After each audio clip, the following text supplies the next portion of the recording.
know before you grow. A lot of new faces this evening, which is much appreciated. Let me just make a few comments and then get out of the way. We always announce dignitaries. Tonight we have the mayor. He's here someplace. There he is, back row, hanging out there. We have council member Dennis Posake. Oh, for those of you who may not know, the mayor's name is Kevin McDonald. We just sort of call him the mayor around here, but yeah, for this out of town. I understand that Councilmember John Shribs is watching us on Zoom. John, you really should have been here. And then we have a planning commissioner, Darren Rakusen. I think that covers the dignitaries. Let me quickly talk about what's upcoming on the Urban Chat calendar. For those of you who want to, for those of you who are so motivated by what you heard this evening, you want to talk more, we do a monthly lunch. By chance, that's tomorrow at Aquas Cafe, noon. Come on down. No agenda. We just talk about what everyone seems to think is important that day. Friday, this is going to be a fun thing. This is not an Urban Chat event. I'm saying that because I don't want the insurance coverage on it or insurance risk.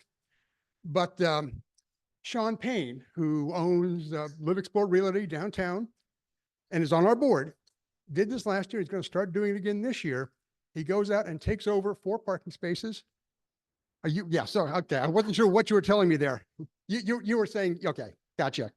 Takes over 4 parking spaces without any city permission, puts up a couple of pickleball nets, and we have casual pickleball in the street for a couple of hours on a Sunday afternoon. Bring a beverage. I mean, you don't have to play. You can just sit in a chair and talk about land use, talk about pocket neighborhoods, and watch people play pickleball. But it's really a lot of fun. The mayor's yet to participate, but he came by one time and waved at us and gave us a thumbs up, which is sort of city approval. So that's going to be, what's that? 3:30. Thank you. Friday. He will then skip the 5th of July, awkward day, and then do it the rest of the month of July. So the 12th, 19th, 26th. So this will be a regular ongoing thing. We look forward to it every Friday evening in the summer. Upcoming Know Before You Grow events. 2 weeks from tonight, Brian O, who is the Community Development Director here in Petaluma, about a month ago, he presented on parklets to the City Council, which was sort of a policy setting, dry, city council stuff, boring stuff. We've asked Brian to come here and juice it up a little bit, give us some good anecdotes, tell us stories, and talk a little more, get into a conversation about how, are parklets really important to the community? I vote for yes. Why are they important? What should we be doing differently? Are we missing some options of what we're doing now? He's agreed to make that presentation. We will be back in this room again.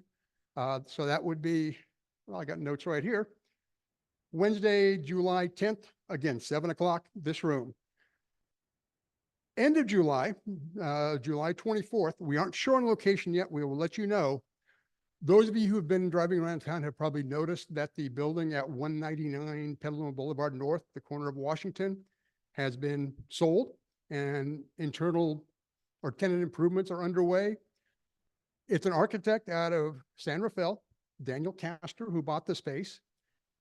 He intends to put his architectural practice, last time I heard, on the main floor, but then there's a really nice mezzanine that he isn't really sure what it should become.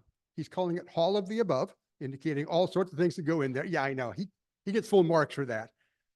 But he's thinking public presentations like this, gym classes. He's got a list of 26 different things he thinks might belong up there.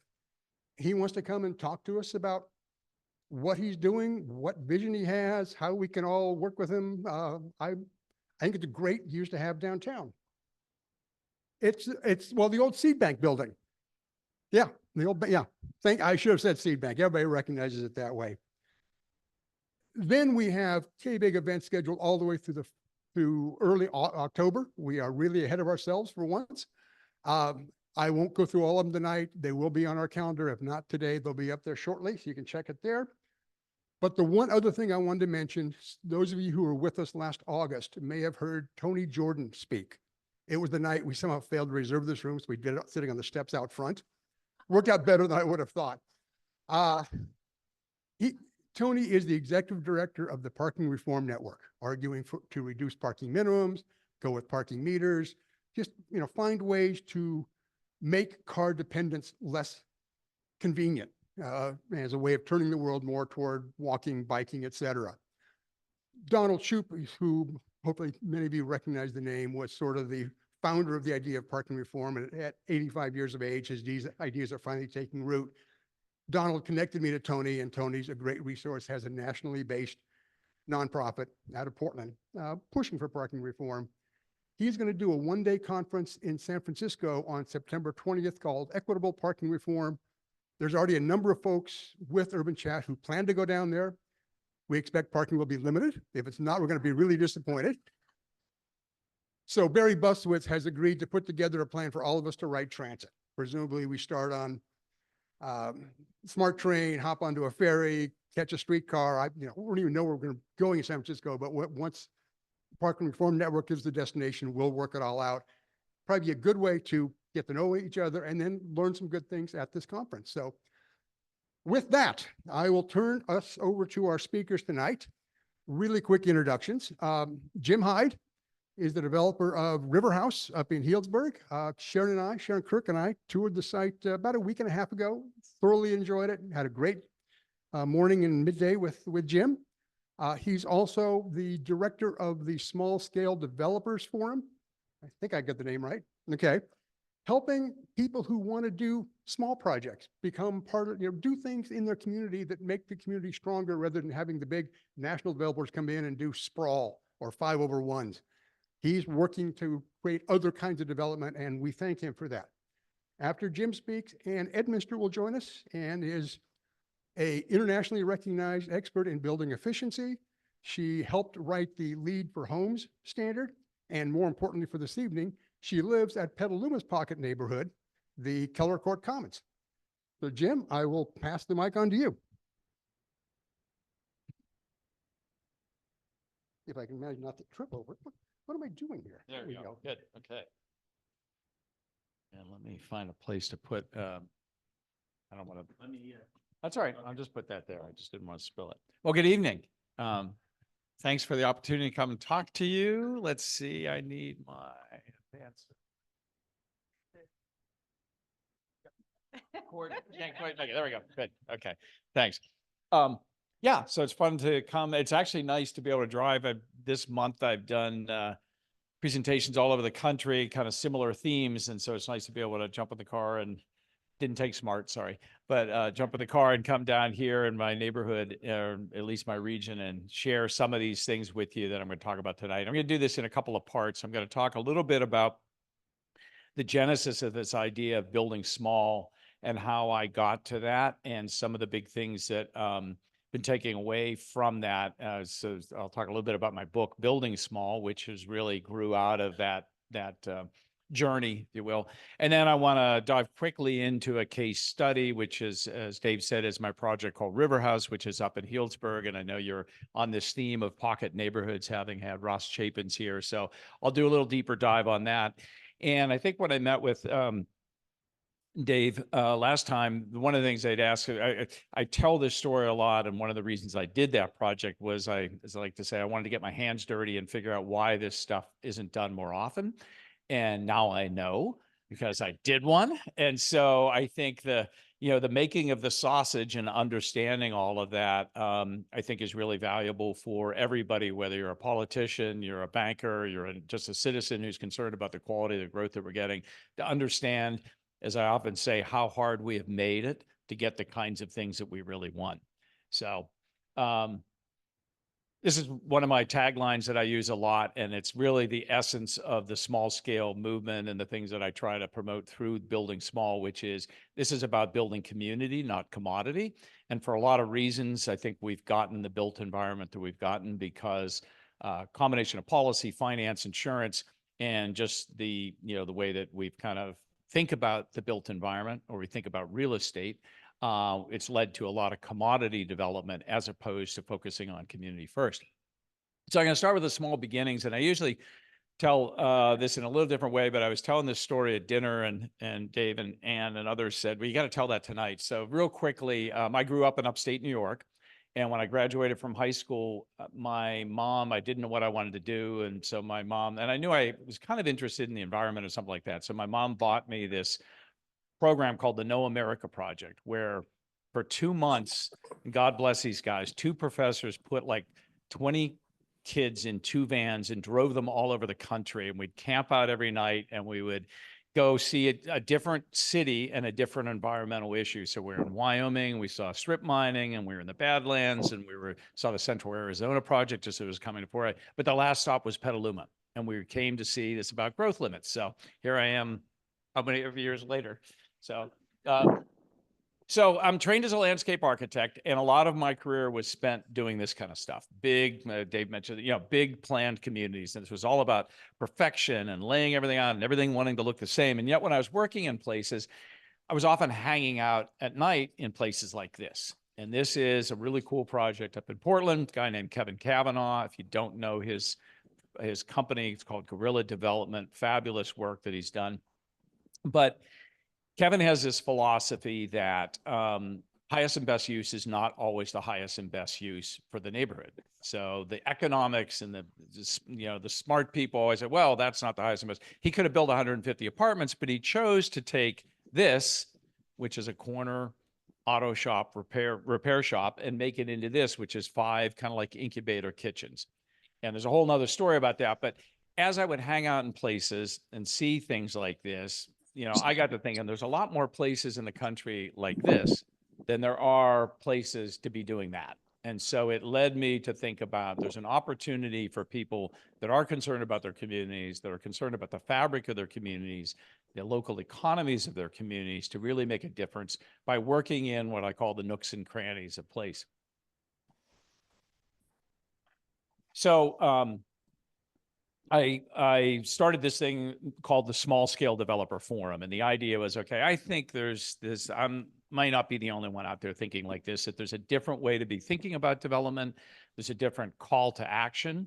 I very intentionally use the phrase, I'm a built environment entrepreneur, not a real estate developer, because real estate development connotates something very different. And as a built environment entrepreneur, we're interested in shaping the fabric and the places that allow humanity to thrive, versus real estate development is all about creating intangible assets that are tangible assets that, are immovable. So very, very quantitative, specific, versus what are you doing to shape places? And so put the forum together. First year, I had about 20 people there. It kept growing and growing and growing. And so just did the 21st one in Bend, Oregon. But somewhere along that line, the combination of the places I'd seen, the projects I'd heard, the people we had heard from, and the impact they were having in their community said, somebody's got to tell this story. So wrote the book, happen to have a couple here if you'd like to buy one. But anyways, it was meant to do a couple of things. The first was a call to action to bring back this idea that small scale development is a viable way to build communities. We don't always have to go with the big master developer. The second was to explain to entrepreneurs that wanted to do this kind of work the differences between how this actually works versus what they're going to teach you in a graduate program. And I did a graduate program in real estate development, so I know what they don't teach you there that I learned on Riverhouse. So it was really to talk about the nuances of building small. But the third thing was, I really wanted this to be legible and readable and accessible for electeds, public officials, and even citizen activists. Because as I said earlier, everywhere I would go when I was doing my consulting work and I would show Kevin's project and stuff like that, and people would say, yeah, that's what we want in this community. We want more locally owned small scale stuff. And I say, do you know how hard you have made it? Between the regulations and the attitudes and the lack of willingness to experiment and try new things, you've really made what is very hard, much harder, to the point that it can't be done in most places. So book, and I often say, buy it and give it to your planning commissioners, give it to your mayors, give it to people. And it's actually had a very good response in the market. So I want to just quickly touch on a couple of things, because the first things people say to me is, well, what do you mean by small? And real estate's a very quantitative industry. How many square feet? How many dollars? I answer that by saying small is a qualitative discussion, not a quantitative discussion. And I love this image because for me, this was small scale development. Guy bought a parcel, built a row house on the left. He built 2 next to it, so his friends or his people that worked for him could live in it affordably. Somebody down the street bought another parcel. They did the same thing. And over time, organically, kind of a creative process, that filled in to become the block, the street, in the neighborhoods that we now love the most. But we don't do that anymore, right? I did my 20th small scale forum in Savannah. I learned so much and saw so much great stuff there. This was missing middle housing before we even talked about it. I mean, before missing middle housing was cool. Go to the, beautiful mansions around the corner of the blocks. There was all these. This was small scale development.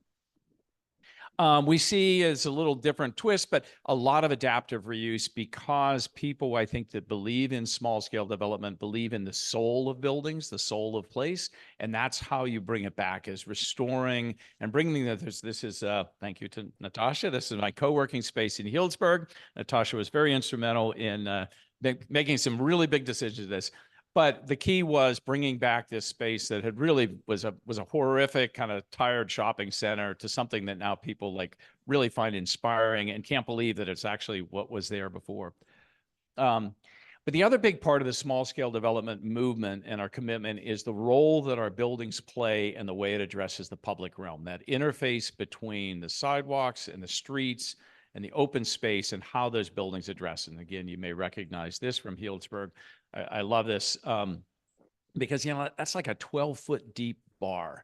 And most developers would have said, well, we'll put the storage there, we'll put the trash cans there or something. But this was a developer and a great architect. I know you had David Baker here recently, right? Did you have their firm? Yeah. So their firm, fabulous work in Healdsburg. Ironically, had never designed a hotel before and now have done the 4 best hotels in Healdsburg. So, go figure. But it's because they're really good urbanists and they understand that relationship of building and public realm. So anyways, a great example of you don't need big spaces to, provide both civic service and, just entertainment. So again, this question, what is small? So small is a method for building enduring places. It is not. A lot of people say, they think of it as a product. Well, it's a small house. It's a small this. I mean, when the book came out, everybody came out, oh, I love tiny houses. Did you cover tiny houses in the book? I'm like, well, tiny houses are in there, but that's not a book about tiny houses. So it's really a method for building places that endure and kind of change and evolve over time. It's also the people that are working in this space hold what I call an expanded scorecard. They're looking at most of real estate is driven by what's my return on investment, what's my IRR, all those kind of single metrics. If you look at anybody that's working in this space that, I admire and is doing good work, there's a very clear kind of triple bottom line approach to what they're measuring and how their projects impact that. So it may see a different financial outcome, but they're looking at a broad scorecard of things. And then it's this idea of how communities grow organically and incrementally. So they have the time to absorb the changes. They have the time to evolve. And when I talk to developers, it's actually a de-risking strategy. So the difference between doing 10,000 square feet and experimenting with a programming and finding you got 5,000 square feet of that right and 5,000 of it wrong is a lot better than, and then the next time you can adapt and you can adjust to that versus building a 40,000 square foot cheesecake factory and a pandemic comes along. And then what do you do with that when it's done? So this idea that you're doing it incrementally, you're learning. And in many ways, I think the community feels a sense of authorship as those things evolve because they've been contributing to those ideas. So I used this diagram a while ago. I was trying to figure out how to explain all of these ideas. And I think about small scale development as creating an ecosystem, not a series of products. And that ecosystem is based on 3 basic principles: a locally based, strong, resilient economy, a strong sense of place, and then finally solving a lot of the housing issues. And there's a series of products that come out of that. There's this whole universe, this constellation of things. And, real estate industry, they talk about, oh, I'm a retail developer. I'm an office developer. I'm a multifamily developer. Small scale developers do all of this stuff because what they're interested in is how they interconnect and create this broader fabric within the community. And there's a whole series of other things I talk about, but I'm just going to focus on one of the key elements of why small matters, because I think it's important to the conversation and the project I'm going to show you. But one of the biggest elements is this idea that small scale really helps communities maintain and refine the grain of their community. This, by the way, is one of my favorite projects. That's an 83 key Residence Inn Hotel in Charleston, South Carolina. But what they've done is adaptive reuse, new building. The heavy work is done in the back, but from a street standpoint, it's very much a fine-grained, small-looking building. So you can accomplish this and still do some of the more conventional things. But I use these two images a lot. Anybody know which this one is on the left? That's your left? Yes, left. What is it? Come on, class. Savannah. Irvine. So the punchline here is, so if anybody recognize these diagrams, Chris, you know those diagrams. Come on. So this is from Alan Jacobs' book, Great Streets, one of the seminal books in public placemaking. And Alan went around the world and he mapped cities in 1 mile grids, their street pattern. So what you see on the left is Savannah, what you see on the right is Irvine. And you look at the image that gives you, and you can imagine over time, you can fill in that empty space, that building could come down with something new, and you can organically grow over time. And then you come to this, and it's like, what do you do with that? I mean, how do you ever humanize that? How does that evolve over time? And so a lot of the bigger scale kind of campus development we have doesn't have that enduring quality because it doesn't have the grain. So as public officials and planning officials, this is probably one of the biggest things that they can influence when new projects come forward. How do you influence the grain of a community? There's this piece that Andrew Price wrote for Strong Towns. Anybody a Strong Towns follower? You must have. Okay, and no, this group. Okay, good. So this was early on, but I love this piece, and he was talking about coarse grain versus fine grain urbanism, which speaks to what I was just talking about. And why it's so good. And the first one is you have this diversity of ownership in a block because you obviously have a lot of parcels. You have a lower cost of entry because the parcels are smaller. You have more destinations, which if you're familiar with just what makes a great street, it's having more things to look at as you walk down. But the one I loved the most was this idea, it's a greater resistance to bad buildings. And how many places have you been where the entire block is filled with one of those really unfortunate buildings that we did in the 70s, you know, the parking garage, the blank walls, and it's going to be there for generations. Versus a block that might have a bad building in the middle of it, but it's got other buildings around it that are really great. And you forget about the other ones. So my friend Liz Dunn, who done some great work up in Seattle, calls that the blockscape. And I like to think of it as a resilient blockscape because it's a finer grain. It has that capacity to absorb bad architecture and let really good architecture stand out. So tonight, I'm going to talk just about this small part of small, this little thing that's the missing middle housing and a specific project to that. But I wanted to set the context because small scale development covers a full universe of different outcomes. And I think it's important that housing is just one of those. And so this journey for me of doing River House was the opportunity to take a lot of this thinking I had done and actually, like I said, get my hands dirty and try to figure out why more people didn't do it. And I think as architects and designers, a lot of times we think, well, you're giving up too early. You don't understand the process. We can do it differently because we do understand the process. And there is some of that. And we obviously are looking at a different scorecard sometimes. But there is a lot of built-in institutional inertia that makes the things that we all would like to see more of really, really difficult to achieve.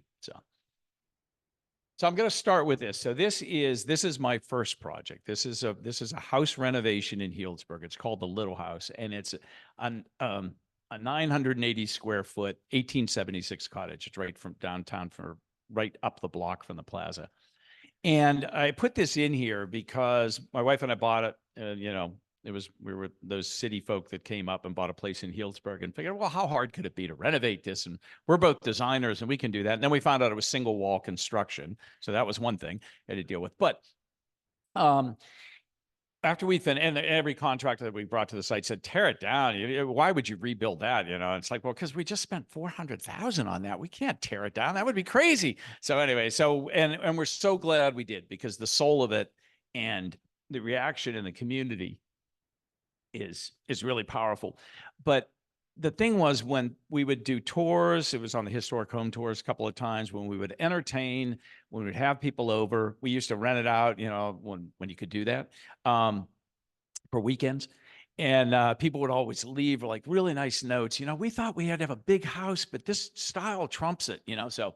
But so the question people would say is, this is only 900 square feet, 980 square feet. Why don't people build more stuff like this? And I thought, well, why don't they? And there's a lot of reasons they don't, self-inflicted policies. But anyway, so it said, well, there's something there. And then we went on and we did another one. Another renovation was 1,400 square feet. Exact same reaction. We had 2 ADUs associated with, there were 600 square feet, good location, nicely done, lots of light, always get, great rents off of that. So we continued to tinker with these projects along the way. Somewhere in the middle of that, I got hired by the city of Healdsburg to run a year-long program to educate the community on housing options and also how stupid our growth management ordinance is, because we have a 30 per unit limit, a 30 per year limit on new housing. And after 15 years of that, we have no apartments built. And everything's extremely expensive. And yet, for some reason, the community couldn't seem to connect the dots, the basic supply and demand. So anyway, so I was hired to both help educate on housing economics, but also expose people to, there's more things than single family housing out there. So did a number of tabletop exercises and things with Legos and what's appropriate and growth. But the seminal moment was this last session where we said, what should we be building more of? And this was one of those sessions back before the smartphone technology there, but everybody got one of those little real-time clickers. And we did a real-time voting thing with 100 people in the room. And you probably don't have this here, but in Healdsburg, there's about 5 people that drive every meeting by getting the mic and the narrative. So they didn't have that opportunity because everybody got an equal vote. And so we said, what should we be building more of? And so you can see clearly the preference was, and you saw Ross Chapin's presentation, really beautiful images. I mean, who wouldn't want to live there? So you see that, and it's like, well, yeah, no, that fits into our town fabric. That's look good.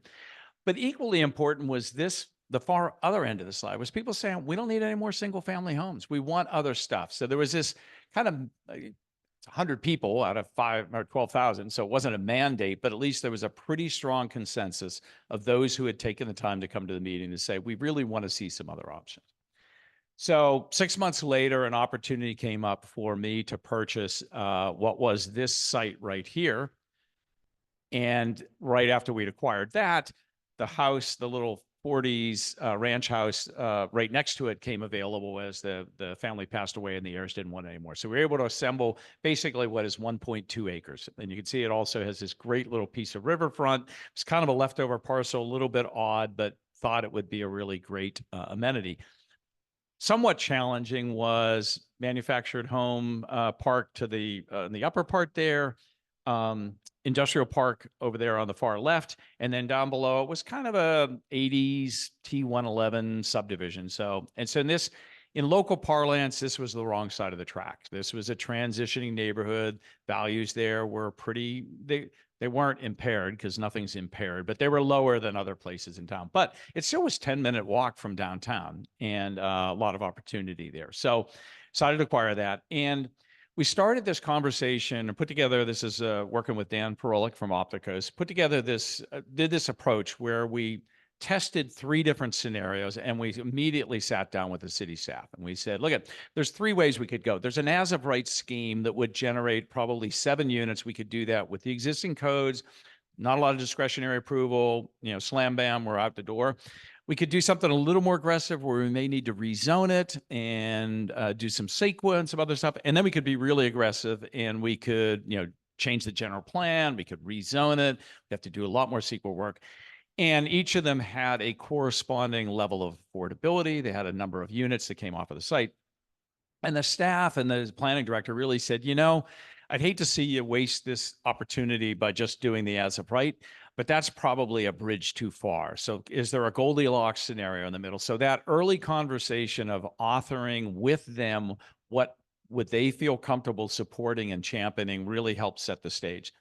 So then we did our studies and we did our plans and some of the concept stuff. And then we went to our first public hearing and I showed these 2 slides and these were enormously effective. So the story was something like this. This is what we can build as of right. This is what the code tells me I can build. This is what the code says we should build. Now, we would really like to build this, but we can't under the code. So you want this?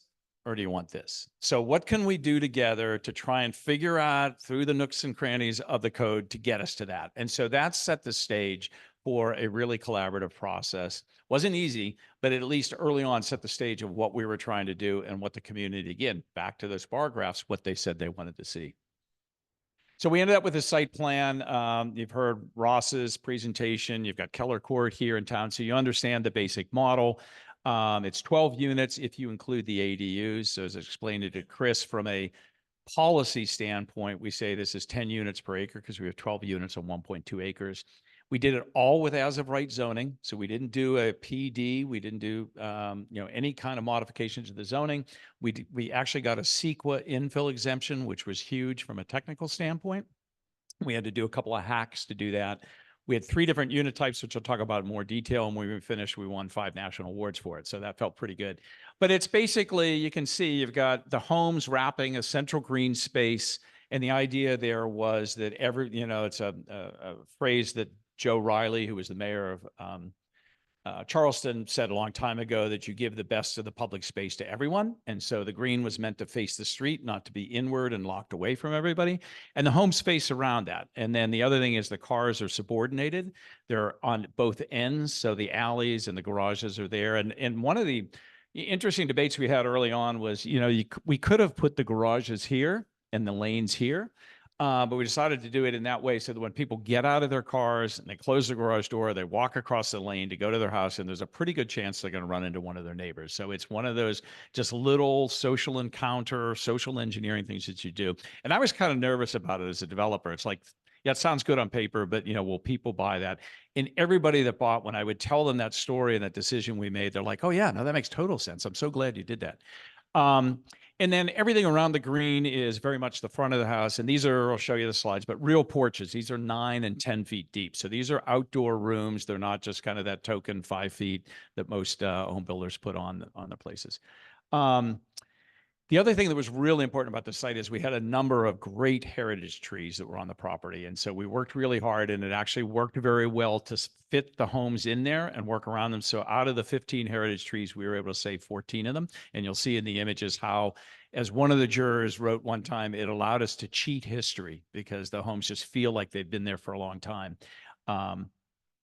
So this is the finished product. You can see the green, the homes facing, facing each other there. A lot of activity, the central collection space there, a little fire pit, gathering space, and then you can kind of see the trees in there. This is a great image that really gives you a sense of the scale, the porches, the way that public space works, and more importantly, how those trees really settle the homes into it.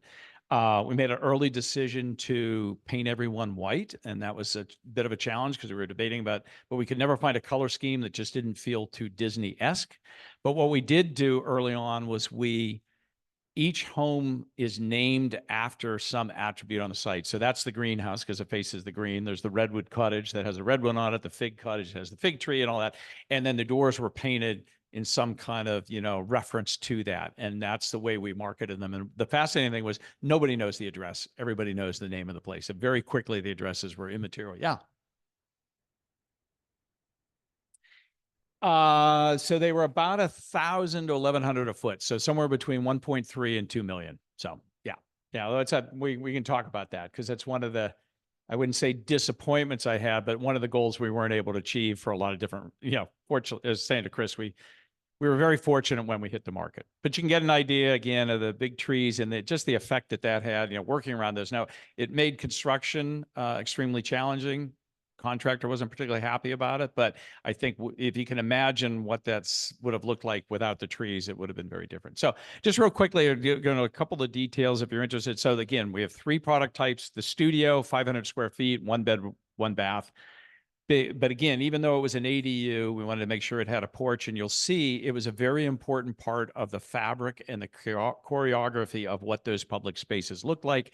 A lot of high volumes in the ceiling, just a little trick of big opening from bedroom to living room so that light comes through and then you can close it off if you want. So it actually feels like a great room. We started off with a 3-foot door and actually opened it up to 4.5 to get that sense of volume between there.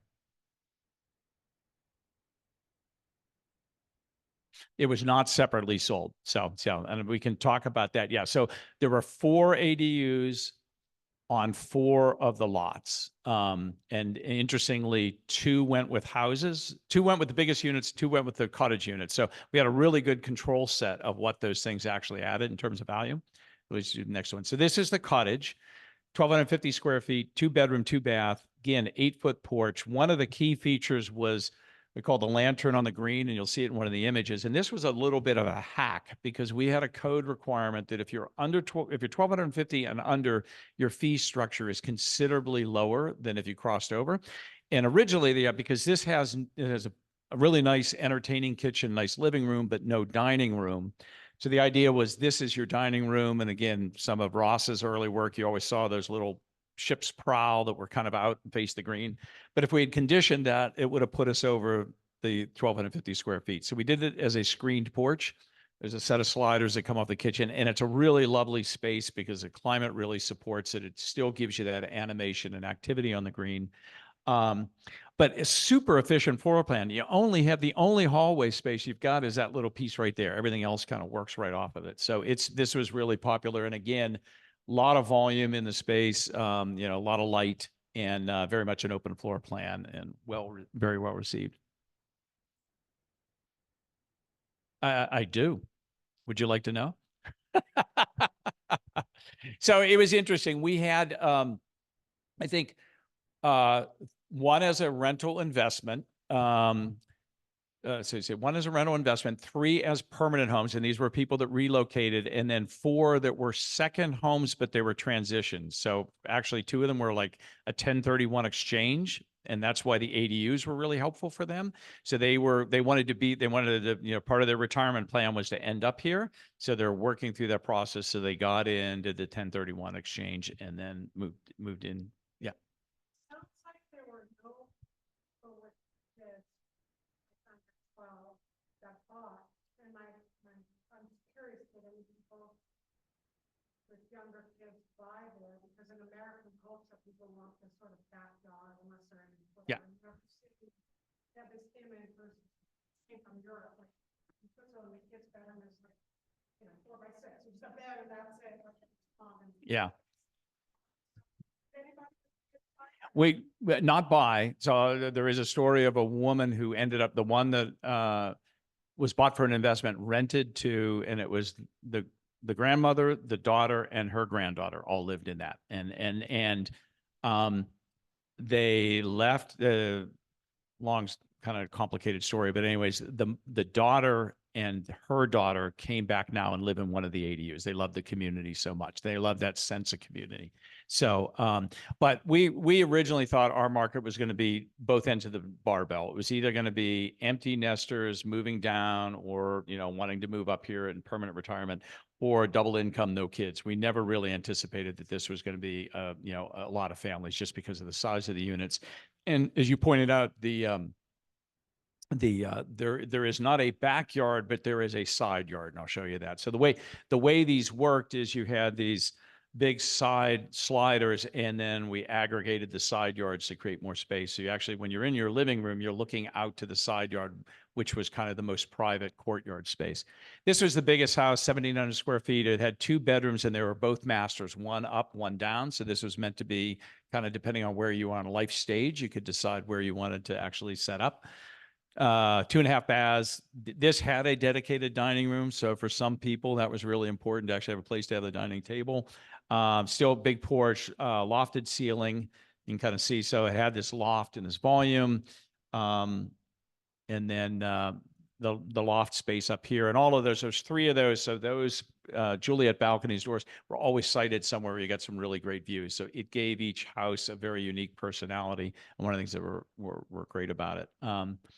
And then this is, example, this is looking down the cottage walk. So you can see the preserved trees. This is an ADU. So we're saying, like instead of the ADU just being shuttled into somebody's backyard, it's actually a part of the language of that fabric of the community. And back to that idea of grain, it gives you a lot of textural and scale differences as you walk around the community. So I'm just going to end with a couple of the key lessons. You got hopefully a good sense of the community, and we can take some questions. But some of the things that that I've been doing is I've been talking to, especially either young designers. I just gave this at the AIA in San Francisco, and then also to electeds and planning commissioners. These are some of the key lessons that I took away from this that I think are important, you know, depending on your what role you can play in making this happen. So this is probably one of the biggest ones.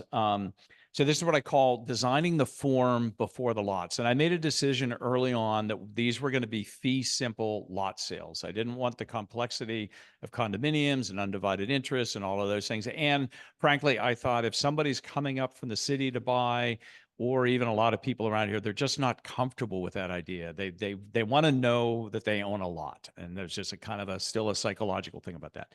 But the key was to design the urban form first. And so we did that, and we did that three-dimensionally. I mean, this is nothing earth-shattering, but really thinking hard about what would be the impact of the trees we're saving, what would be these spaces like, you know, what's the right width from that face to that face, the little walkway down there, where do people gather, all those nooks and crannies. So a lot of time spent, and then where do you put the two-story homes, or the really the 1.5 versus the ones, to get enough walls around the living room that its scale feels good, but that it also doesn't feel too contrived. Don't want it to be the Truman Show. So, you know, constantly kind of playing around with stuff like that. And then we went in and we did the lotting. And so if you look at this, you can see the lot lines on here, extremely gerrymandered. And I remember when I went to my first planning commission and tentative map hearing, and we were sitting there in the planning commission, and there was this one woman there who was she was a title officer, and I was showing all those three-dimensional drawings. She said, why are we seeing this? We're here to review a tentative map. And I don't care about the design. I'm supposed to be looking at lot lines. So then I got to this, and one of the other commissioners said, now do you know why you saw all that? Because this, if I had just shown this, they would have said, well, that doesn't work. But the key thing about this is, and this is where a really good collaborative city, going all the way back to that conversation I had early on and getting them bought in intellectually on this, how do we do this, really came to true. So we had a lot of constraints by the code. Each lot had to have the garage on the lot. We had to have 2 parking spaces, and they had to be on the lot itself. We had a minimum lot size, 6,000 square feet. We had to have front and rear yard setbacks of 20 feet, side yard setbacks of 5 feet, and a 35% maximum lot coverage. So literally sat with a civil engineer and moved the lot line in 3-inch increments until we got to 34.9% coverage. And so ended up with these really kind of funky things. But the key in this was this lot right here, which really created the third wall of the space. If you imagine those images that I had, that, you know, before that sunburst, if you hadn't had that building there, it was just green space, looking at the fence of the homes behind it wouldn't have been very interesting. So that made it important from a place. It also made it important financially. That was the one where all the profit was. If we'd only done 7, it would have been a break-even project. So all of the money was in that one. So I called the money lot. But this is what that money lot looks like, because the garage had to be on the lot. And so the way you did that is this sidewalk that goes from the alley and the garage to that house is actually part of that lot. Now, there's probably 95% of the jurisdictions in this country that would say, well, that's not a lot. That's only 4 feet. Well, that doesn't meet our code. But again, fortunately, we had a really great public works guy, and he said, well, I know what you're trying to do, and I understand it. So yeah, that makes sense. You can do that. So that was really, really critical in terms of both creating the place, but also making the project financially feasible. The second one was this idea of respecting the street. So these are the fronts of the home, here, here, and here. And yet this was a public street that had really not been very well loved. And so the goal was to, how do you animate those? So this idea of bringing the ADUs out to the street and using them to transition scale, create a bit of a friendly face on the street, real, again, 8-foot porches, so they actually can sit out there. They're not just kind of a token thing. And then even the house, this is I think, $1.8 million house. This is the side of the house, but we designed it in a way that it, you know, feels like you could walk up there, and that is, you know, that it's a side door into that dining room, but it feels like it has respect for the street. And so that idea of respecting the street. Hack the parking. So this was kind of a fun one, because again, every house had to have 2 spaces. Every garage had to be on the lot. And because every garage, by the code, every garage had to have a 3-foot side yard setback. So that would have meant the top diagram up there, you would have had these little funny spaces of 6 feet in between that was kind of no man's land. And so again, talking to the city, it's like, well, that doesn't make a lot of sense. One of the main concerns we heard from the neighborhood was lack of guest parking. We said, look, if we could just gang all of those together and then take all that excess space and put it into, 2 guest spaces on one end and 2 guest spaces on the other end, wouldn't that be a great thing? And I'm like, well, yeah, no, that makes sense. But that meant that each of those garages is an independent building with an air gap in between them, wrapped with the same thing. So a lot of technical stuff that we had to go through and do all of that gave us a great outcome. You can kind of see we were able to, the orientation was great. We optimized the roof pitch so that the solar is like the most efficient that it could be. And it's actually kind of a nice design feature as opposed to being cattywampus all over the different roofs. This is the solar, and this goes back to each home, provides a certain offset to their energy use. And then this is one of my favorite ones. So this is the classic dealing with the fire department. And anybody knows this, kind of trying to do this stuff, fire is probably one of the most challenging. And it's a tough one to argue because they're dealing with life and safety. And, there's a lot of interesting data out there right now that people are 11 times more likely to die from getting run over by a car driving too fast than die in a fire because the fire truck couldn't get there. But we still have all these really wide streets and really kind of crazy regulations. But so the issue with this was when we designed it, if you notice, it just goes straight back and it's 220 feet long. And I sat down with the fire department and the fire marshal, and we kind of looked at the sketch and said, no, that makes sense because the typical shorthand is a truck can back up 150 feet and then you can stretch the hose another 150 feet. So you should be able to do 300 feet. So we designed it all, did the improvement drawings, take it in for approval. And she says, well, that won't work. You need a cul-de-sac.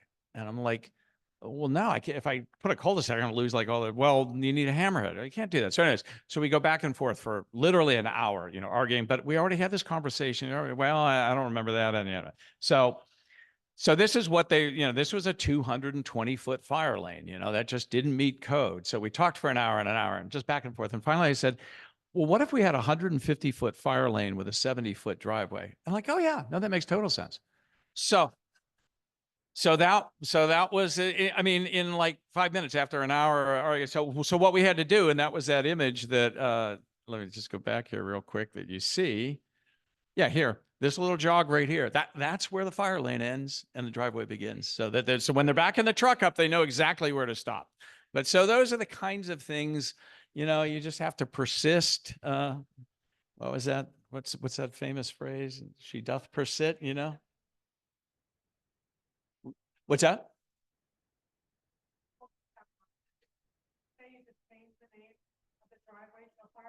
No, the other way around. We changed the name instead of calling the entire thing a fire lane, we called the first 150 feet, the fire lane, which is the critical dimension. And then the rest of it became a driveway.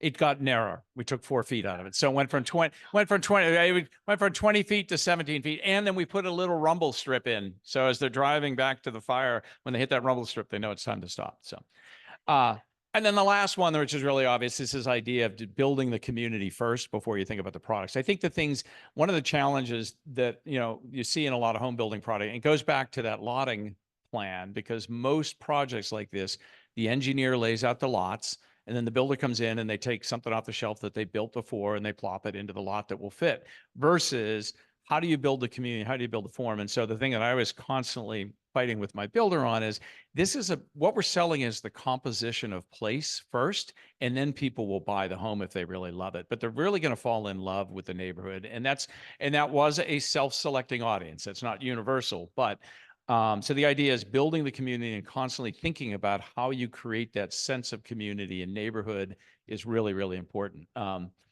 So the town green, like you said, the scale of that, the proportion of it, I loved what Ross was talking about, the layering, and that was very intentional here. The use of different fence types to kind of create and signal the more formal space versus the more informal spaces, and that layering back from, what was the very public to the semi-public, to the semi-private, to the actual private, which was a fenced off private yard. So everybody does have some yard that's theirs. And then the other thing that was kind of fun were these, the porches. One of the little fun facts I forgot to tell you. So I said we saved 14 of the 15 heritage trees. The one that we couldn't save, we actually brought a portable mill on site, and we milled these bar tops, the community table, and then there's these little stools in here. We called it our homage to Tree 31. So every house got a piece of that tree, and it was really fun. Then you sit up here on the bar and kind of overlook. So you always have that idea of eyes on the street. One of the other funny stories of a woman who lives there now, and she did some quotes for me for one of our submissions. She said, we did all Dutch doors, which I think you did that at Keller too, didn't you? Yeah, and they're just fabulous. And Builder didn't want anything to do with them because it just means callbacks. But it's like, no, you gotta do the Dutch doors, and everybody universally loved them. But she would say, when the top half is open, it means come on in and have a drink. And if it's closed, it means, we're private time. We don't want to be bothered, because it was, very quickly you do create this sense of social community. So I'm going to end with this, one of my favorite quotes from Witold Rowinski in his book, Charleston Fancy, but how successful places are produced intricately, slowly, and lovingly by individuals, one piece at a time. And it's, again, what this whole small scale movement, and there's so many things here that I think if you're not passionate about the project and making a difference, you're going to give up. You just have to. I mean, there's how many times I went out there with the city civil engineer and laid out a string line to say, well, why couldn't we put the fence here? You're just constantly doing that. And there's a point at which you just have to say, okay, fine. I got to do it. I got to move on. I got a banknote to pay. And so that's why a lot of these things that you love in places, you don't see a lot of times, because people don't have the patience, don't have the time, don't have the capacity to kind of wait it out and fight out the battles. So and I think that's it. So anyway, so if you like that, the book, like I said, I've got over there. This is another thing we've set up, which is an online community. It's a social community for small scale developers. It's free, a lot of resources, a lot of chat. You're on there, right, Trish? Yeah. Okay. Is it good? Okay, good. Yeah, you're in sales. I like that. That's good. Okay. All right.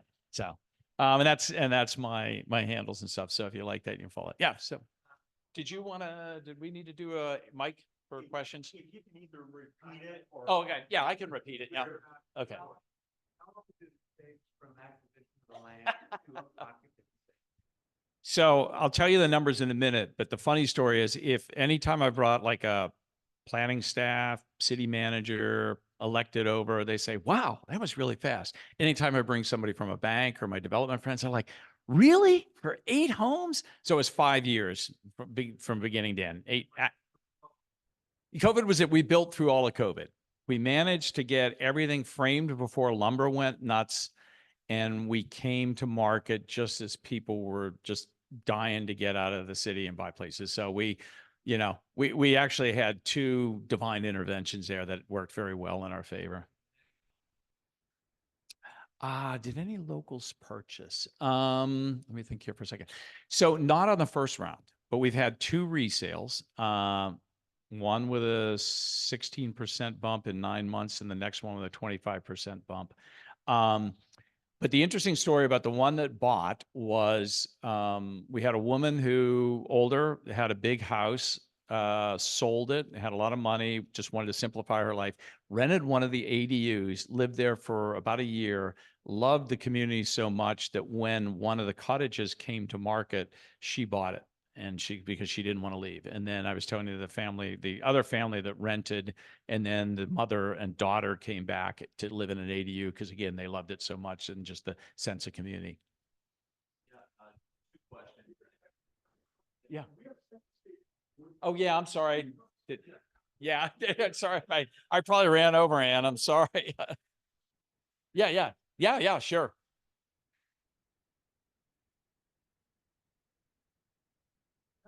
It's not really a presentation. Talking. Yeah, all right. So I was asked by Dave to just speak on the experience of living in a pocket neighborhood in Keller Court. So I thought about it a little bit today. Oh, I need my glasses. That's really handy. Hold that for me for a second. Sunglasses, eyeglasses, they'll have to run here. I need like 17 different focal lengths in my life. Thank you, Dan. All right. So my comments are in three categories. Sort of what attracted us to the place, the challenges of living there, and then just some concluding comments about looking through the planning lens.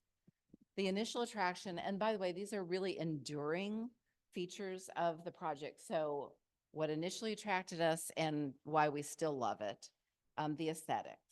So, and sort of, what was it, Jim, your comment about sort of the form, right? So we discovered the place. We came into town looking at something else, drove by, and there was just a sandwich board out on the corner. And I kind of went, "Whoop." I'm like, oh, we're going to go check that out. It wasn't what we came to see, but we went in. I guess we went wherever we were going first, and we came back and we spent a bunch of time there. We did that about 4 times before we made an offer. But every time we'd come back to town, we'd go visit, we'd chat with Jim, we'd go look at another house because there was, everything about it.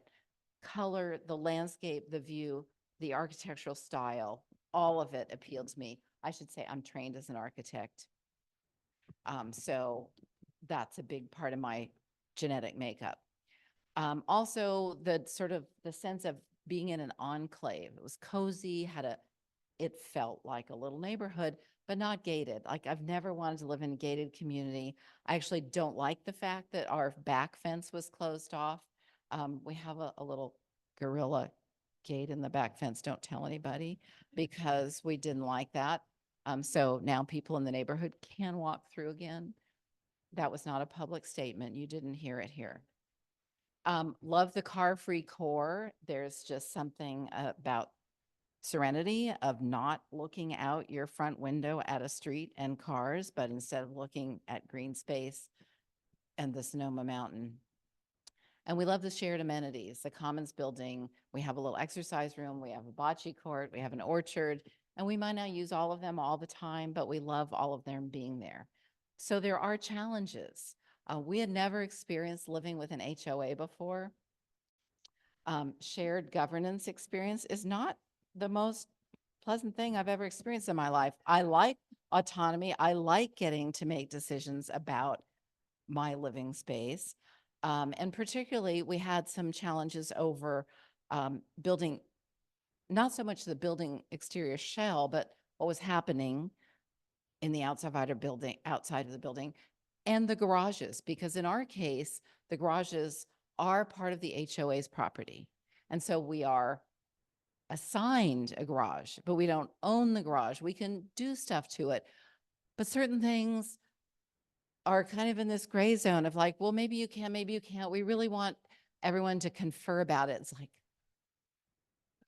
no, no, I don't want to say, Mother, may I to put up some shelves and maybe just put a little hole to vent a little air conditioning unit because it gets freaking hot in there and we do projects. So there are issues with this, which are a challenge. Side yard easements, similarly, Chris commented on this the other day. We have the unique misfortune of having one of our neighbors access to crawl space in our side yard easement. And so he has opinions about what we should do in our easement, to which I once again say, go away. I don't want to see you. It's not a wine cellar. Do that. You have a house all to yourself. We have 3 adults in our house. You have as much space as we do. That's not fair. That's a whole big economic question. But anyway, so, with easements, it's a little bit tricky. So, I mean, a brilliant idea. It's like way better than having a property line with 5 feet on your side, 5 feet on my side. But, if you have a neighbor who says, oh, plants are great, but like, don't have a leaf touch my wall. Okay, so it's my garden, but you don't want a leaf touching the wall. Okay, get out the pruners really frequently. So there are challenges. And some of this, CC&Rs are never going to be perfect. Operating rules are never going to be perfect, but a little more fine tuning could have eliminated some of these issues. That's tricky stuff. I mean, this is a really challenging, I think, model. So many benefits to it, but like we don't kind of know how to 100% do it yet. Now, cost, there were some choices made for some very high-end finishes and features that are very lovely. We have metal trim throughout, which sounds harsh. It isn't harsh. It's, brushed aluminum, looks very mellow. We will never have to paint it. I love that because I'm in an age, before we moved here, it's like every time we would do a project on a house, I'd be like, okay, I'm doing this project so I never have to do it again, right? And so moving into a house that had no deferred maintenance and many features that ensured that I would probably be 6 feet under before that maintenance is needed. I love that, but it raised the price. And the raise in price meant a pretty distinct demographic. And I don't really like living in a monoculture. I live in a monoculture.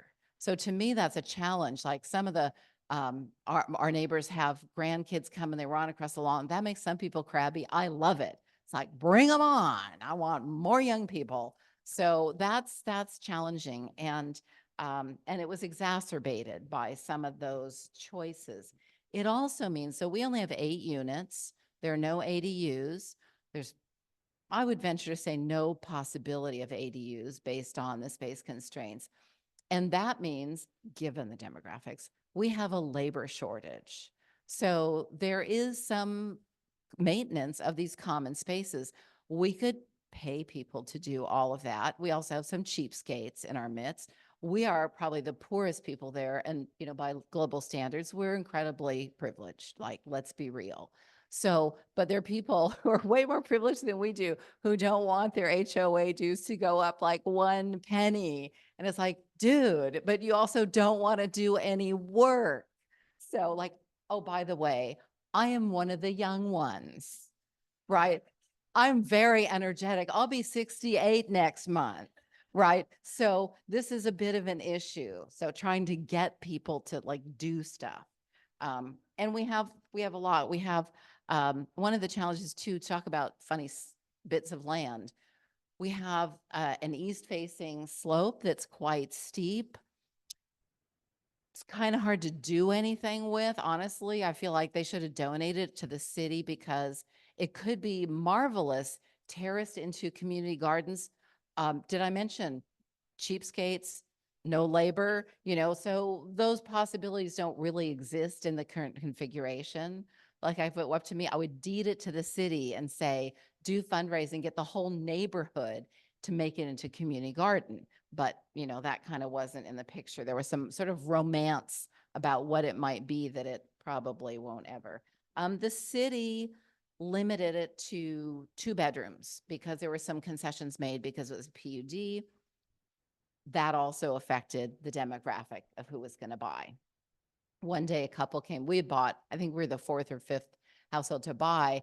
And one day a young couple came through with 2 young children. I was like, oh, would you please buy? Like, well, no, they didn't. They really wanted more space than that. I was like, people in Europe put 2 children in 1 bedroom. Like you could do it. I don't think they really cared for my lecture. So one of the big challenges too was COVID represented a serious social disruption for us. So we moved in the middle of 2019. And as you all know, the whole world went flatline in March of 2020. So we were just getting to know each other and then we didn't. Like everybody went into hiding and the community building has never really been used hardly at all for community. Now, I use it for meetings all the time. I'm the beneficiary of this, which is lovely. And the first winter of COVID, my family, we set up our ping pong table inside and we played ping pong all winter long in there. We had a lovely time. But it meant we didn't really cohere as a community unit. So that was really challenging. And actually, one of the things I really like about your project is the way the green has people space in it. And there was a real, and there still is a bit of a commitment in well, I'm going to say it's more of a fascination or something with some of our residents for the lawn. And it's like, I want like a big patio and a fire pit and some chairs in there as you have. And there are people like, I just want the lawn. I'm like, you do know that's a monoculture. And like, it takes a lot of chemicals to keep it that way and a lot of water to keep that way. It is serving no useful purpose. Oh, but we like it calm. So anyway, I'm all for the community space, but we have community space, but it's sort of separate. Now that has its virtues. We've had great family parties, birthday parties. It doesn't disrupt the other households, but it's a trade-off, right? I mean, the ideal to me would be both. We have that one. Like, could we now have the one that's like right outside the front doors where people would converge more organically instead of like, oh, is there something happening down in the patio? So doesn't really happen that way. Okay, so the planning lens, with that amount of land and given all the financial issues, more units probably would have been good. I think if the city, we had some restrictions on the garage use that caused some serious friction in the early days. There was a thou shalt park in thy garage. It's like, garages are stupid. I'm sorry, but garages are stupid, right? Cars are better protected from weather than most of our houses. So why do we build houses for our cars? Like, I don't understand this. There are way better things to do with a garage, like a workshop, painting studio. Like, that's what we do with our garage. But no, we had this thou shalt park in thy garage. And the rationale was, well, the city gave us some concessions and they don't want you parking on the street. We do not have a street parking problem in this city. Like, there's way too much obeisance to parking. That is like one of the big problems in city planning. Thank you very much. Anyway, and it has caused some grief that still make some residents not very comfortable with other residents because of early friction and this no chance to cohere as a community. So those things weren't really healed. That's really unfortunate. And I put that on the city because of the stupid parking stuff. That's it. But we still love it. So it's more of a question of like restrictions, the type of community. I live in a 26-unit townhouse community. And half the people do not use the garages for their cars, including me. Anyway. Well, you should obviously be flogged. Construction wood stuff, another guy makes models, like other people, like their adult kid moved in, it's filled up with stuff. Yeah, this is real life. Well, no, I mean, you could do all that, but you just have to park your car in the garage too. Well, by the way, these are 1-car garages. Right. Yeah. I mean, no, so you can do whatever you want in there. Well, more or less, you can't operate a business out of it. You can't do anything toxic in there, but you can do anything you want in addition to having your car in there.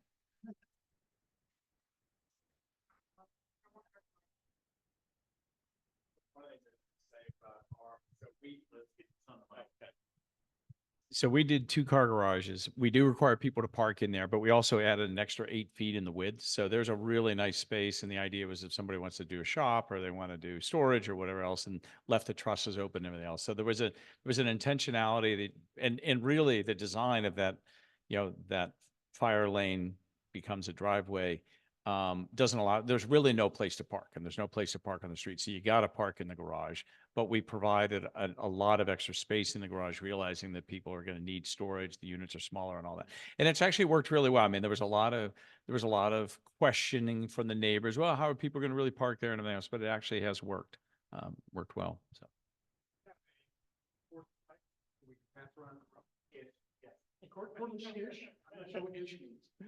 I can sort of. And now it's in my hand, I'm going to ask the first question. Take advantage here. When we look at River House, it conforms to single-family zoning. We look at, there you are, Ann, sorry.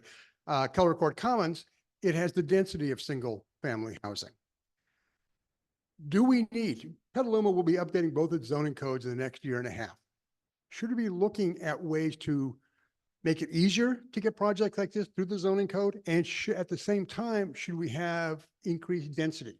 Because, you know, your projects are both, well, what's 10 units per acre and 6 units per acre. We have a housing crisis in most of the country, at least the Western US. We don't need 6 units per acre or 10 units per acre. We need 20, 25. So should we be modifying the zoning code to allow should we be allowing the zoning codes to allow pocket neighborhoods? Should they have a higher density allowance than 6 to 10 acres? And is it even possible to build a neighborhood in that concept at 20 units per acre that still works? That makes sense? It does. There's a lot packed in there. So let me say it this way. My problem was not density. I actually left units on the table. My problem was lot coverage, setbacks, parking, and the definition of single family versus multifamily. I wanted to do a couple of duplexes in there that would have been narrow, kind of match the same form, but actually get more units, but I couldn't under the code. And again, I'd made a decision early on. I wasn't going to do a PD. I wasn't going to do anything. I was going to work within the existing code. So I kind of hamstrung. But I think everybody focuses on density, and yes, we need to up that, but there's a lot of other dials that need to be adjusted. It's not just a numerical thing. It's a lot more. And I think some of the things that allow square footage per lot. So if it's 2 unit, if it's a 2,000 square foot house and you want to build 2 1,000 square foot houses, that should be okay, right? So I think that's really the better hack than just saying, oh, we need to go from 10 units per acre to 20 units per acre. Agreed. Thank you. A lot more nuance. Great. I did, but I just wanted to pick up on something that Ann said too, because it sounds like one of the things I did the side. So again, we were working with existing zoning. So every house had to have a 5-foot side yard, but I had that side yard as the backyard. So I thought, well, that side yard isn't, so I'll just give a private use easement to the adjoining house so that now their 15-foot side yard, their 15-foot side yard / backyard is now 20 feet deep. Incredible hassle. I would never, ever do that again. I mean, they do that all the time in Arizona. They do it in Southern California. Nobody could figure it out here. And I actually had to unwind it all with like certificates of correction and everything else. So that was a really tough lesson to learn. But yeah, for all the same reasons. People wanted their property lines. They wanted to know all that stuff. Yeah, and mine's a follow on to Okay. that. So fee simple lots, but Yep. then the common areas, do you have any like CC&Rs Yeah. for all the common spaces? So it's under California DRE. It's a common interest project. So we had to form an HOA, but one of the things, and we're actually able to hack this by having the garages on the lots and not having a part of the HOA as the developer. I'm hoping we will dodge some of the defect liability stuff that naturally occurs in California. So, but so there is an HOA. So the HOA owns the 4,000 square foot green. And then they have reciprocal use easements and maintenance easements for all of the driveways and all of the sidewalks. And then they have the responsibility for landscape maintenance of everything kind of in the fences. So anything that you would walk and engage with visually is kind of under the HOA's purview, although not necessarily under their ownership. And then there's CC&Rs. And one of the things that I did on the CC&Rs, and it's an important thing, because it was only 8 units here, the same thing is like, I mean, there's a lot of these like, neo-traditional, new urbanist projects where the founder is like a fascist and you will do this and you will do that. And it's like, it's a manifesto. And mine was like, I got to create a chassis. They're 8 adults. They can figure out whether they want to limit the times that people can use the green, whether somebody can. Now don't allow them to paint their houses a different color. They can paint their doors. You can change the fences. So the idea, and I actually learned this from a guy, John Knott, who, I don't know if you know John, one of the really early leaders in sustainable development and everything else. And he had this philosophy when he did Dewey's Island.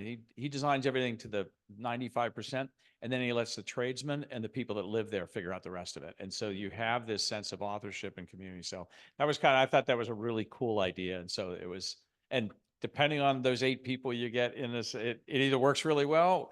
Generally, we have 6 that get along really well and 2 that are really difficult. So,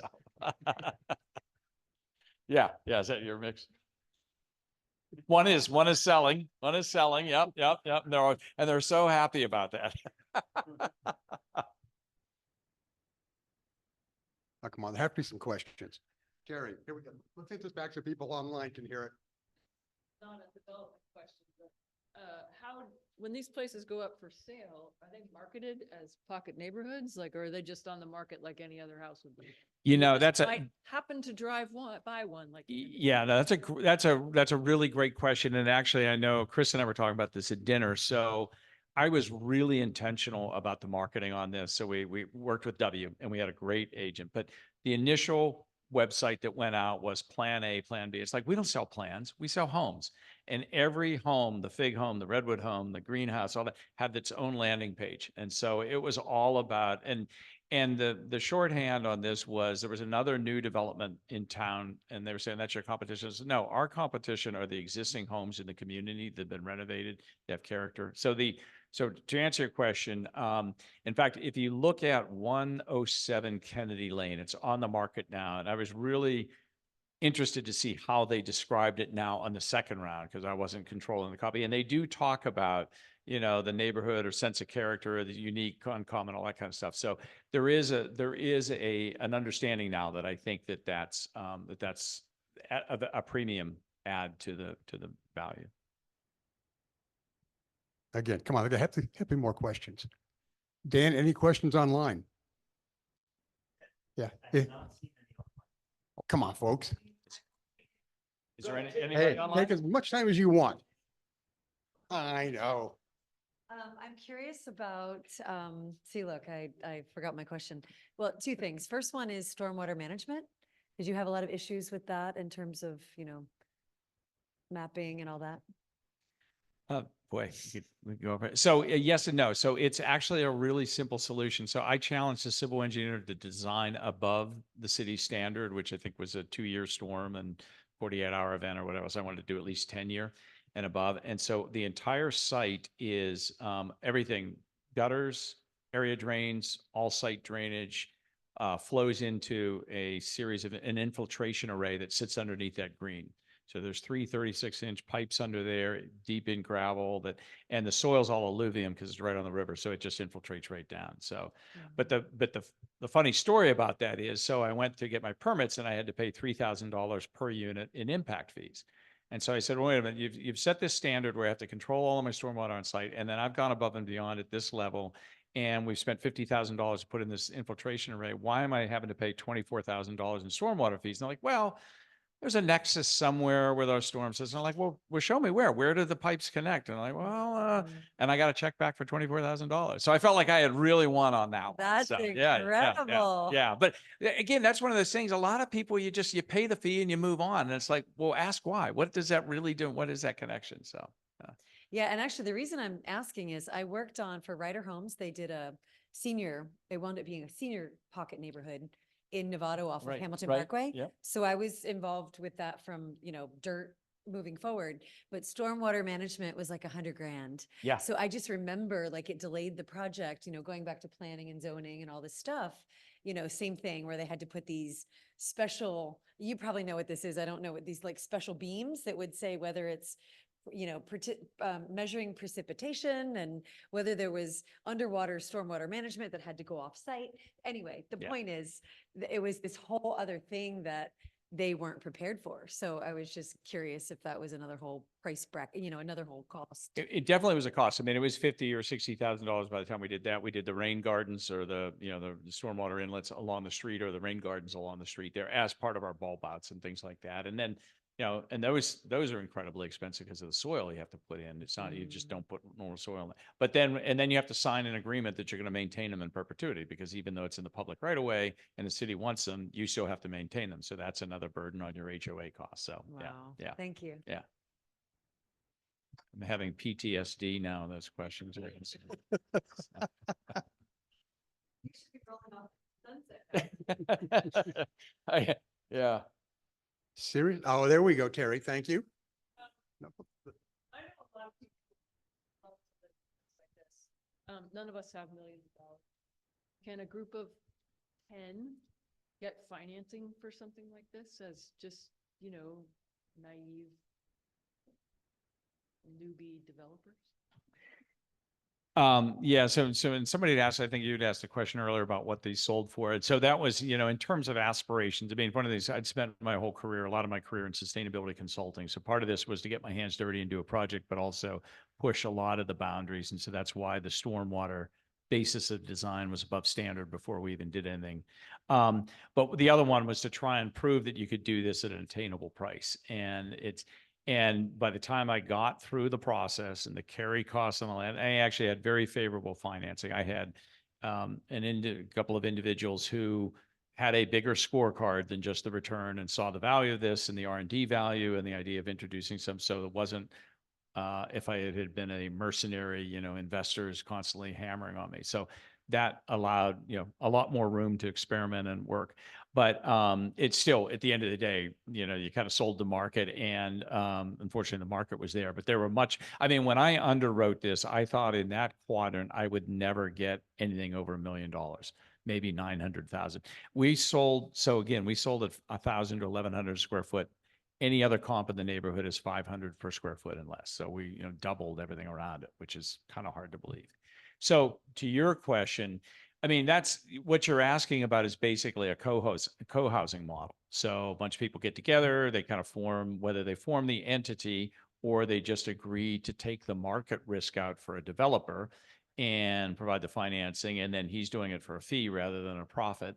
That's certainly a model. Very difficult still to finance. Unless you've got somebody in that group that has a big balance sheet, because the end of the day, the bank's not going to want to have to deal with 10 people should it go south. They're going to want to deal with one person and probably be the developer. But there's a group in Colorado that's made a whole business model. I think it's called Wonderland Homes, and they do co-housing delivery for, groups that want to get together and build. So, yeah. Are you working on another small community now, or have you learned your lesson? Well, I learned a lot of lessons. So the double-edged sword is I feel like I paid a really high tuition. I need to get a return on that. And the short answer is yes. And I'm working on, but fortunately I'm doing that more on a consulting basis to other people.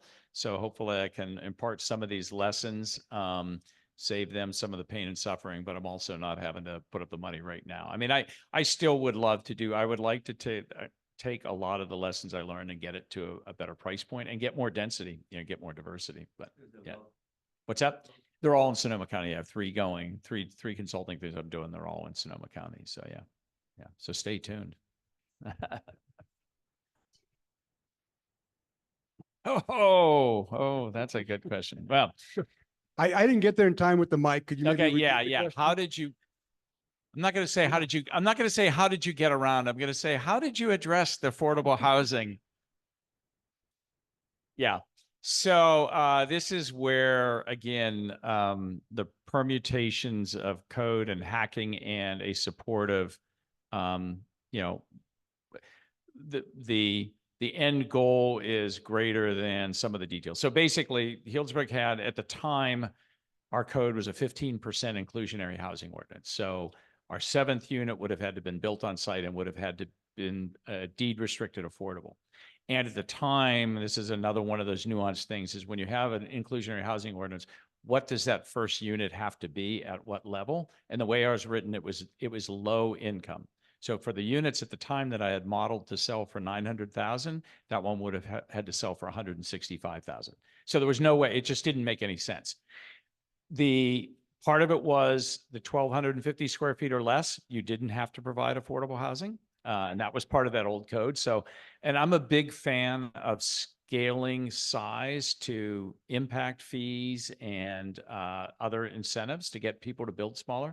Because up there, the fees are the same if I build 500 square feet or 5,000 square feet. So why would I build 500? But that was one that they had. They don't have that anymore. The other was because I tore down a house. At that time, the policy recognized a house for a house, so I didn't have to address that one. So now I was down to 7, 5 were the other ones, so now I'm down to 2, and there I was able to pay out a fee for that. The other little fun fact, painful lesson or painful process that I shared with Dave and when it was up the other day. So we have this growth management ordinance at 30 units per year. And so one of the challenges, if you're going to build a lot of units, can you get enough what they call allocations to actually build that. So that's why we don't get bigger projects. And not only is it hard enough that we have 30 per year, we then break them into 20 go to big projects, meaning 5 units or more, and 10 go to small projects, meaning four or less. So at 8 units, I would have been a big project. I would have been competing with everybody else in town. And there were 2 big projects, Saggio Hills and Mill District, which had development agreements that had first bite at the apple for the next 5 years. So I would have never got mine. So because it was actually 2 parcels, I was able to run it as 2 projects of 4 units each. So I got A credits, but it meant 2 final maps, 2 tentative maps, 2 design reviews, 2 sets of construction documents. So an added cost to hack this kind of arbitrary, 4 versus 5 and all that kind of stuff. So those are the things. I mean, I figure that the cost of processing, carry costs, time lost, allocation fees, impact fees, and everything was probably about $300,000 a unit. So, yeah. So, yeah. There's got to be more questions. Are we really done? While you're waiting on that, I'm going to just one more soapbox. So this is, if you're interested in this and you're talking to people, people, the 2 things that I'm very focused on now, if we want to scale this kind of stuff. And the first one is the Subdivision Map Act, which sounds really archaic, but because once you create a subdivision, whether it's condos or it's, lots like I did, it triggers a whole bunch of exactions. So all of the power lines, all of the frontage improvements. And I believe that if we're doing infill in a community, it's the community's responsibility to finish the infrastructure, not the developer. If I'm going out in the greenfield, sure, put that on me. But if I'm filling the broken teeth in the community's fabric, why should I be paying? So that was probably another $50,000 to $60,000 per unit to underground the power lines and all that. And it's one of the reasons that a lot of the promise of missing middle housing and as 10 plexes and 8 plexes will very unlikely ever become ownership, because it requires a subdivision, which is going to require a lot of extra costs, and it's going to expose the developers to the defect liability laws, which is a whole nother California problem. And there just isn't an incentive as a small developer to build condos and take on that risk. So you keep them as rental, which isn't bad, but it's not helping people ladder into ownership the way that I think everybody anticipates that smaller product would do. That's my sermon for the night. I'll finish up. And a very good one. Thank you. Are there truly no more questions? Then apparently we are done for the evening. I'm sure Jim will be happy to chat longer one-on-one or even sell you a book. Or both. There we go.